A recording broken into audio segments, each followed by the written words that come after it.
ഗെയിമിന്റെ കാര്യം കുറെ പേര് ഫേക്ക് ആണെന്ന് പറയുന്നുണ്ട്. പക്ഷെ അത് ഫേക്ക് അല്ല. ഈസി ആയിട്ട് ഞാൻ കളി കാണിച്ചു തരാം. അത്യാവശ്യം പൈസ എയിം ചെയ്യാൻ പറ്റുന്ന ഒരു അടിപൊളി പരിപാടിയാണ്.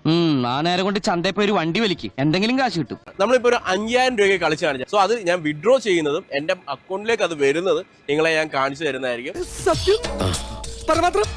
അപ്പൊ നമുക്ക് ഇതിനകത്ത് ബിങ്കോയാണ് സെലക്ട് ചെയ്യേണ്ടത്. ബിങ്കോയ്ക്കകത്ത് സ്മോൾ എടുത്ത് ഞാൻ 5000 രൂപ ഇട്ടു. എനിക്ക് നേരെ കിട്ടുന്ന പേയ്മെന്റ് എന്ന് വെച്ചാൽ 5000. ജയിക്കുകയോ തോൽക്കുകയോ എന്ന് അറിയുന്നതിന് മുമ്പേ തന്നെ പറയാം എനിക്ക് കിട്ടുന്ന പൈസ എന്ന് വെച്ചാൽ എത്രയാണ് എന്ന് ആദ്യമേ പറയാണ്. നിനക്കതൊക്കെ എങ്ങനെ സാധിക്കുന്നത്? 5000 രൂപ ക്രെഡിറ്റ് ആയി state bank of India. Your account credited INR 5000 rupees on 23/12/24. Deposit of cash at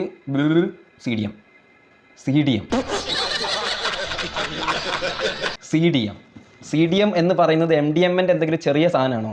ATMൽ കൊണ്ടുപോയി പണം നിക്ഷേപിക്കുന്നതിന് പറയുന്ന ഒരു പ്രക്രിയയാണ് CDM. ഗെയിം കളിച്ച് നിനക്ക് കിട്ടിയിട്ടുള്ള പൈസ അവിടെ നിന്ന് ഇങ്ങോട്ട് ഇട്ട് തരുന്നത് CDM വഴി ആയിരിക്കും അല്ലേ? നിനക്ക് കിട്ടിയതൊന്നും പോരാ. എന്നെ കൊണ്ട് വെറുതെ നീ മാതൃഭാഷ തെറി പറയിപ്പിക്കല്ലേ. BJ മച്ചാൻ ഇവൻ ഈ അടുത്ത് പോക്സോ കേസിലൊക്കെ കുടുങ്ങി കുറച്ചു കാലം പോയി, പിന്നെ വന്ന് പിന്നെ ഫുള്ള് റീലോട് റീല്.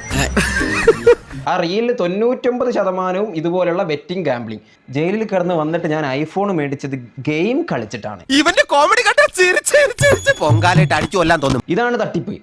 CDMലൂടെ പൈസ ഇട്ടിട്ട് ആ പൈസ അതിൽ നിന്ന് കിട്ടുവാണെന്ന് പറഞ്ഞ് പറ്റിക്കുകയാണ്. ക്ഷമിക്കണം, ഉപദ്രവിക്കരുത്, ജീവിതമാണ്. എടാ കക്കാൻ പോയിക്കോ, ഇതിലും അന്തസ്സുണ്ട് അതിന്. 100% എന്താ അറിയോ, ഒരാളുടെ പൈസയോ സ്വത്തോ മാത്രമേ പോവുള്ളൂ. ഇത് ലക്ഷക്കണക്കിന് ആളുകളുടെ പൈസ അടിച്ചു മാറ്റുന്ന പരിപാടിയാണ്. ഇതൊക്കെ മറക്കാതിരിക്കാൻ ഞാനൊന്നും തന്നാലോ? വേണ്ട, ആരും കാണൂല. അതായത് ഇവരുടെ ലിങ്ക് വഴി ജോയിൻ ചെയ്യിപ്പിക്കുന്ന ആളുകളിൽ നിന്ന് കിട്ടുന്ന മുഴുവൻ പൈസയുടെ ഒരു വിഹിതം ഇവർക്ക് ഉള്ളതാണ്. ജസി മതിയാക്ക്, രണ്ടും കൂടി ഒരുമിച്ച് വേണ്ട.